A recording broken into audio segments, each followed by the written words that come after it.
पुस्तकालय कृष्ण भगवान के सर्वोच्च व्यक्तित्व अध्याय 53 कृष्ण अपहरण रुक्मिणी की बात सुनकर भगवान कृष्ण बहुत प्रसन्न हुए।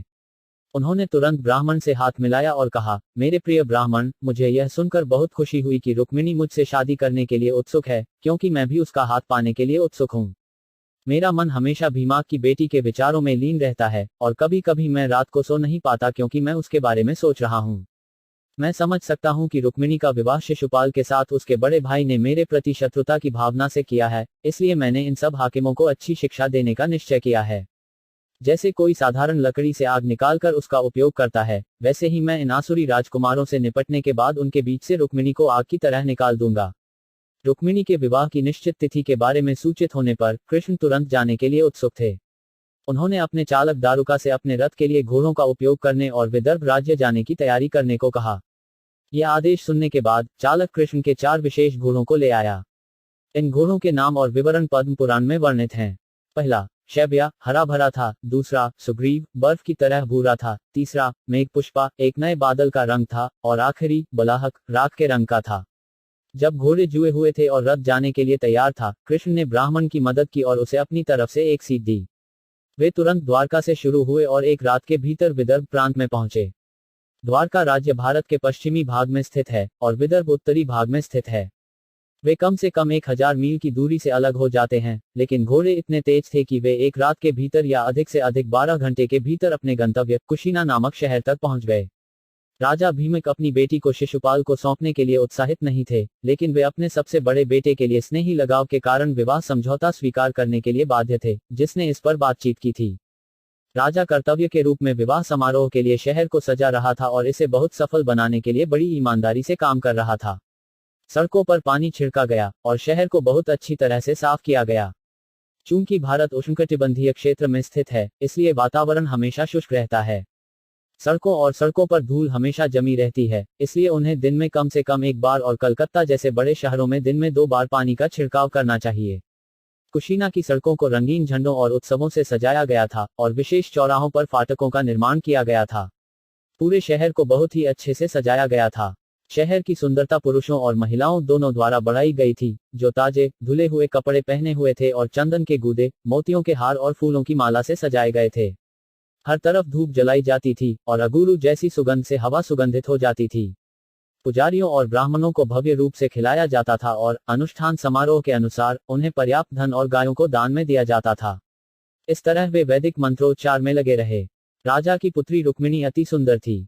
वह बहुत साफ सुथरी थी और उसके दांत सुंदर थे। उनकी कलाई पर शुभ पवित्र धागा बांधा गया था। उसे पहनने के लिए तरह तरह के गहने और शरीर के ऊपरी और निचले हिस्सों को ढकने के लिए लंबे रेशमी कपड़े दिए गए।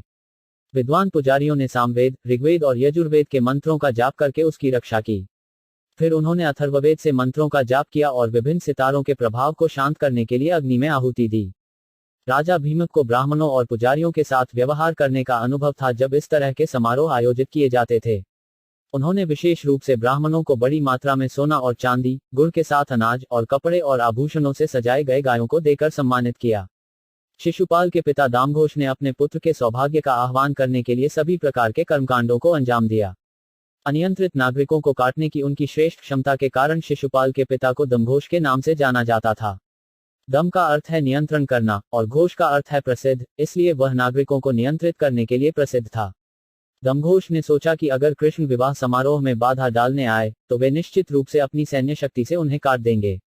इसलिए विभिन्न शुभ समारोहों को करने के बाद दमघोष ने अपने सैन्य डिवीजनों को इकट्ठा किया। उसने अनेक हाथियों को सोने के हारों की माला पहनाई और इसी प्रकार से सजे हुए अनेक रथ और घोड़े लिए। ऐसा प्रतीत होता है कि दमघोष अपने पुत्र और अन्य साथियों के साथ कुशीन जा रहा था, केवल शिशुपाल का विवाह करने के लिए नहीं बल्कि मुख्य रूप से लड़ने के लिए। जब राजा भीष्म को पता चला कि दमघोष और उनकी पार्टी आ रही है, तो उन्होंने उन्हें प्राप्त करने के लिए शहर छोड़ दिया। शहर के फाटक के बाहर कई बगीचे थे जहां मेहमानों का ठहरने के लिए स्वागत किया जाता था। विवाह की वैदिक प्रणाली में दुल्हन के पिता दूल्हे की बड़ी पार्टी प्राप्त करते हैं और उन्हें 2 या 3 दिनों के लिए एक उपयुक्त स्थान पर रख देते हैं जब तक कि विवाह समारोह नहीं हो जाता। पार्टी का नेतृत्व दमघोष में हजारों पुरुष थे, जिनमें प्रमुख राजा और व्यक्तित्व थे जरासंध, दंतवक्र, विदिरथ और पौष्रक। यह एक खुला रहस्य था कि रुक्मिणी का विवाह कृष्ण से होना था, लेकिन उसके बड़े भाई रुक्मी ने उसका विवाह शिशुपाल से कर दिया था। एक अफवाह के बारे में कुछ फुसफुसाहट भी थी कि रुक्मिणी ने कृष्ण के पास एक दूत भेजा था, इसलिए सैनिकों को संदेह था कि कृष्ण रुक्मिणी का अपहरण करने का प्रयास करके अशांति पैदा कर सकते हैं। भले ही वे बिना किसी डर के नहीं थे, फिर भी वे सभी कृष्ण को लड़की को ले जाने से रोकने के लिए एक अच्छी लड़ाई देने के लिए तैयार थे। श्री बलराम को खबर मिली कि कृष्ण केवल एक ब्राह्मण के साथ कुशीन के लिए रवाना हुए थे और कि शिशुपाल बड़ी संख्या में सैनिकों के साथ वहां थे। बलराम को संदेह था कि वे कृष्ण पर आक्रमण करेंगे, और इस प्रकार अपने भाई के प्रति अत्यधिक स्नेह के कारण उन्होंने रथों, पैदल सेना, घोड़ों और हाथियों के मजबूत सैन्य डिवीजनों को लिया और कुशीना के परिसर में चले गए। इस बीच महल के अंदर रुक्मिणी कृष्ण के आने की उम्मीद कर रही थी, लेकिन जब न तो वह और न ही उनका संदेश लेने वाला ब्राह्मण प्रकट हुआ, तो वह चिंता से भर गई और सोचने लगी कि वह कितनी दुर्भाग्यपूर्ण है। आज और मेरे विवाह के दिन के बीच केवल एक रात है, और फिर भी न तो ब्राह्मण और न ही श्याम सुंदर लौटे हैं। मैं इसका कोई कारण नहीं जान सकता। थोड़ी सी आशा रखते हुए उसने सोचा कि शायद कृष्ण को असंतुष्ट होने का कारण मिल गया है और उन्होंने उसके उचित प्रस्ताव को अस्वीकार कर दिया है। परिणामस्वरूप ब्राह्मण निराश हो गए और वापस नहीं आए। हालांकि वह देरी के विभिन्न कारणों के बारे में सोच रही थी, लेकिन वह किसी भी समय उन दोनों की उम्मीद कर रही थी। रुक्मिणी ने आगे सोचा कि भगवान ब्रह्मा, भगवान शिव और देवी दुर्गा जैसे देवता नाराज हो गए होंगे। आमतौर पर कहा जाता है कि ठीक से पूजा न करने पर देवता क्रोधित हो जाते हैं।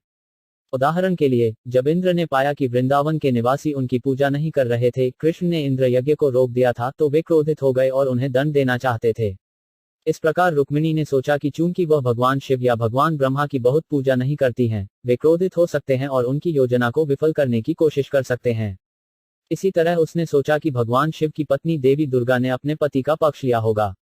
भगवान शिव को रुद्र के रूप में जाना जाता है और उनकी पत्नी को रुद्र के रूप में जाना जाता है। रुद्र और रुद्र उन लोगों को संदर्भित करते हैं जो दूसरों को हमेशा के लिए रोने के लिए संकट में डालने के आदी हैं। रुक्मिणी देवी दुर्गा को हिमालय पर्वत की पुत्री गिरिजा मान रही थीं।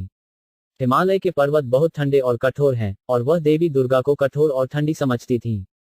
कृष्ण को देखने के लिए उनकी चिंता में रुक्मिणी, जो अभी भी एक बच्चा था, ने विभिन्न देवताओं के बारे में इस तरह सोचा। गोपियों ने कृष्ण को पति के रूप में पाने के लिए देवी कात्यायनी की पूजा की। इसी तरह रुक्मिणी विभिन्न प्रकार के देवताओं के बारे में भौतिक लाभ के लिए नहीं बल्कि कृष्ण के संबंध में सोच रहे थे। कृष्ण की कृपा प्राप्त करने के लिए देवताओं से प्रार्थना करना अनियमित नहीं है, और रुक्मिणी पूरी तरह से कृष्ण के विचारों में लीन थी। हालांकि उसने यह सोचकर अपने आप को शांत किया कि गोविंदा के आने का समय अभी समाप्त नहीं हुआ है। रुक्मिणी को लगा कि वह आशा के विरुद्ध आशा कर रही है। अपने मन की बात किसी को न बताते हुए वह बस आंसू बहाती थी, दूसरों की नजरों में नहीं आती थी, और जब उसके आंसू और भी तेज हो गए तो उसने बेबसी में अपनी आंखें बंद कर लीं। जब रुक्मिणी इतने गहरे विचार में थी, उसके शरीर के विभिन्न भागों में शुभ लक्षण प्रकट हुए। उसकी बाईं पलक, हाथ और जांघ में कंपन होने लगा। जब शरीर के इन हिस्सों में कंपन होता है तो यह एक शुभ संकेत है जो दर्शाता है कि कुछ आकर्षक होने की उम्मीद की जा सकती है। तभी रुक्मिणी ने व्याकुल होकर ब्राह्मण दूत को देखा। कृष्ण सभी जीवों के परमात्मा होने के नाते रुक्मिणी की चिंता को समझ सकते थे, इसलिए उसने ब्राह्मण को महल के अंदर यह बताने के लिए भेजा कि वह आ गया है। जब रुक्मिणी ने ब्राह्मण को देखा तो वह अपने शरीर के शुभ कंपन को समझ सकती थी और तुरंत प्रसन्न हो गई। वह मुस्कुराई और पूछा कि क्या कृष्ण पहले ही आ चुके हैं।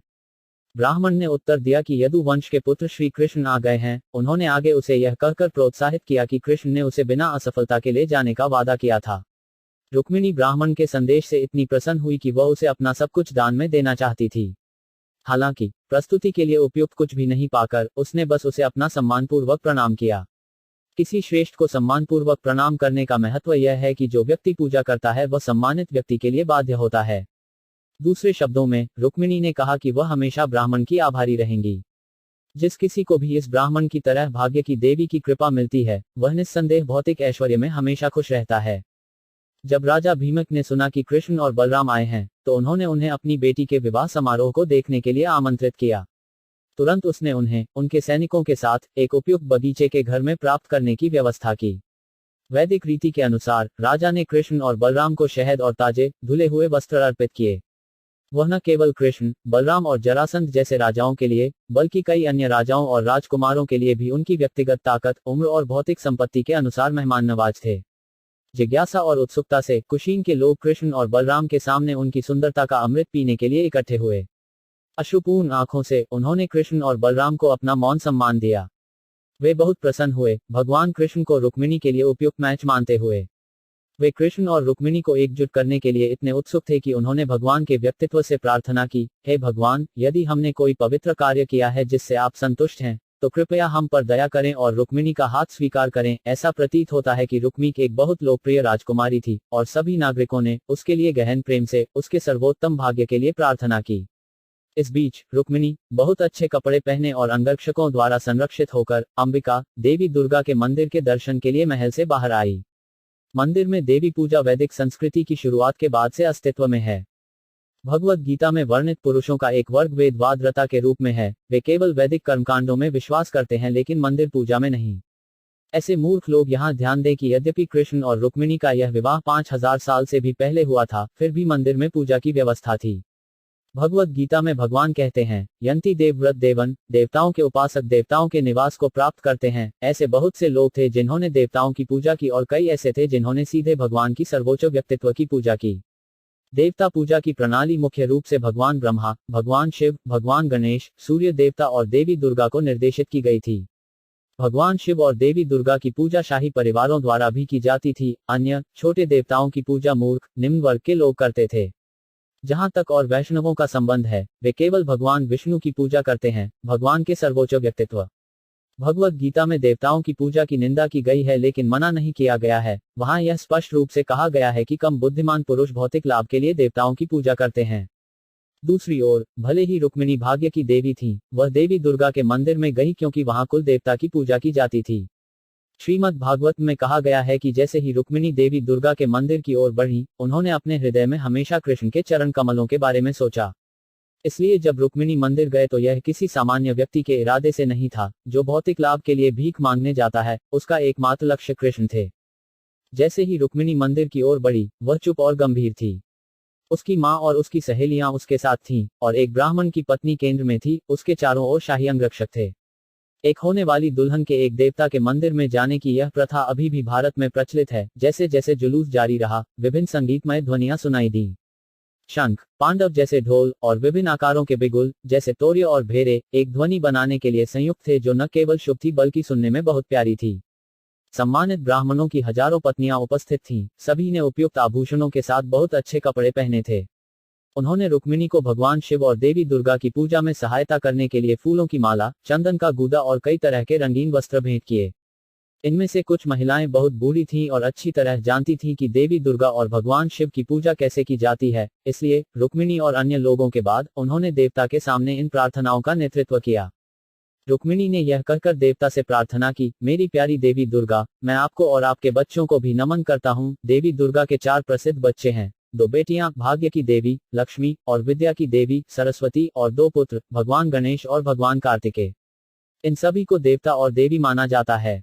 चूंकि देवी दुर्गा की हमेशा उनके प्रसिद्ध बच्चों के साथ पूजा की जाती है, इसलिए रुक्मिणी ने विशेष रूप से उस तरह से देवता को अपना सम्मानपूर्वक प्रणाम किया। हालांकि उसकी प्रार्थनाएं विशेष थीं। साधारण लोग भौतिक धन, प्रसिद्धि, लाभ, शक्ति आदि के लिए देवी दुर्गा से प्रार्थना करते हैं। रुक्मिणी हालांकि अपने पति के लिए कृष्ण की इच्छा रखती थी और इसलिए प्रार्थना की कि देवता उनसे प्रसन्न हो और उन्हें वह आशीर्वाद दें। चूंकि उसने केवल कृष्ण को चाहा था, देवताओं की उसकी पूजा की निंदा नहीं की जाती है। जब रुक्मिणी प्रार्थना कर रही थी, उसने देवता के सामने विभिन्न प्रकार की वस्तुओं को प्रस्तुत किया, जिनमें से प्रमुख थे जल, विभिन्न प्रकार की ज्वालाएं, धूप, वस्त्र, माला और घी से तैयार विभिन्न खाद्य पदार्थ जैसे पूरियां और कचौरी। उसने फल, गन्ना, सुपारी और मसाले भी चढ़ाए। बड़ी भक्ति के साथ रुक्मिणी ने उन्हें बूढ़ी ब्राह्मण महिलाओं द्वारा निर्देशित नियामक सिद्धांतों के अनुसार देवता को अर्पित किया। इस अनुष्ठान के बाद महिलाओं ने भोजन के अवशेष रुक्मिणी को प्रसाद के रूप में अर्पित किए, जिसे उन्होंने बड़े सम्मान के साथ स्वीकार किया। तब रुक्मिणी ने महिलाओं और देवी दुर्गा को प्रणाम किया। देवता की पूजा का व्यवसाय समाप्त होने के बाद रुक्मिणी ने अपनी एक प्रेमिका का हाथ अपने हाथ में पकड़ लिया, जिसे एक गहना से सजाया गया था, और दूसरों की संगति में मंदिर छोड़ दिया। विवाह के लिए कुशीना आए सभी राजकुमार और आगंतुक रुक्मिणी के दर्शन के लिए मंदिर के बाहर इकट्ठे हुए थे। राजकुमार उसे देखने के लिए विशेष रूप से उत्सुक थे, क्योंकि वे सभी वास्तव में सोचते थे कि वे रुक्मिणी को अपनी पत्नी के रूप में रखेंगे। रुक्मिणी को देखकर आश्चर्य हुआ। उन्होंने सोचा कि वह विशेष रूप से निर्माता द्वारा सभी महान शिष्ट राजकुमारों को भ्रमित करने के लिए बनाई गई थी। उसका शरीर सुगठित था, बीच का भाग पतला था। उसके ऊंचे कूल्हे एक रत्नमय लॉकेट से सुशोभित थे, उसके होंठ गुलाबी थे, और उसके चेहरे की सुंदरता उसके थोड़े बिखरे बालों और विभिन्न प्रकार के झुमके से बढ़ गई थी। रुक्मी की शारीरिक चमक और सौंदर्य ऐसा प्रतीत हुआ मानो महान कवियों के वर्णन के अनुसार सौंदर्य को पूरी तरह से प्रस्तुत करने वाले कलाकार द्वारा चित्रित किया गया हो। रुक्मी के स्तनों को कुछ ऊंचा बताया गया है, यह दर्शाता है कि वह सिर्फ एक युवा थी जो 13 या 14 वर्ष से अधिक की नहीं थी। उसकी सुंदरता विशेष रूप से कृष्ण का ध्यान आकर्षित करने के लिए थी। हालांकि राजकुमारों ने उसकी सुंदर विशेषताओं को देखा, लेकिन उसे बिल्कुल भी गर्व नहीं था। उसकी आंखें बेचैन हो उठीं, और जब वह बड़ी सरलता से मुस्कुराई, एक मासूम लड़की की तरह, उसके दांत चमेली की कलियों की तरह दिखाई दिए। यह उम्मीद करते हुए कि कृष्ण उसे किसी भी समय दूर ले जाएंगे, वह धीरे धीरे अपने घर की ओर बढ़ी। उसके पैर एक पूर्ण विकसित हंस की तरह चल रहे थे, और उसके टखने की घंटियां हल्की सी झंझना रही थीं। वहां इकट्ठे हुए शूरवीर राजकुमार रुक्मिणी की सुंदरता से इतने अभिभूत थे कि वे लगभग बेहोश हो गए और अपने घोड़ों और हाथियों से गिर पड़े। वासना से भरे हुए, उन्होंने निराशाजनक रूप से रुक्मिणी के हाथ की इच्छा की, अपनी सुंदरता की तुलना उसके साथ की। श्रीमती रुक्मिणी, हालांकि उनमें से किसी में भी दिलचस्पी नहीं थी, उसके दिल में वह बस कृष्ण के आने और उसे ले जाने की उम्मीद कर रही थी। जब वह अपने बाएं हाथ की उंगली पर आभूषणों को समायोजित कर रही थी, उसने राजकुमारों को देखा और अचानक देखा कि कृष्ण उनके बीच मौजूद थे। हालांकि रुक्मिणी ने कृष्ण को पहले कभी नहीं देखा था, वह हमेशा उनके बारे में सोच रही थी, इस प्रकार उसे रियासतों के बीच उसे पहचानने में कोई कठिनाई नहीं हुई। कृष्ण, अन्य राजकुमारों से अप्रभावित, तुरंत रुक्मिणी को अपने रथ पर बिठाने का अवसर लिया, जिस पर गरुड़ की छवि वाला ध्वज अंकित था। फिर वह बिना किसी डर के धीरे धीरे आगे बढ़ा, रुक्मी को ठीक उसी तरह ले गया जैसे शेर गीदड़ों के बीच से एक हिरण को ले जाता है। इस बीच बलराम यदु वंश के सैनिकों के साथ घटनास्थल पर प्रकट हुए। जरासंध, जिन्होंने कई बार कृष्ण से हार का अनुभव किया था, दहाड़ते हुए कहा, यह कैसे है? कृष्ण बिना विरोध के रुक्मिणी को हमसे दूर ले जा रहे हैं। हमारे तीरों से वीर योद्धा होने का क्या फायदा? मेरे प्यारे राजकुमारों, जरा देखो, हम अपनी प्रतिष्ठा खो रहे हैं। वो सियार के समान है जो सिंह से लूट ले रहा है। इस प्रकार कृष्ण के 50वें अध्याय का भक्ति वेदांत तात्पर्य समाप्त होता है। कृष्ण रुक्मिणियों का अपहरण करते हैं।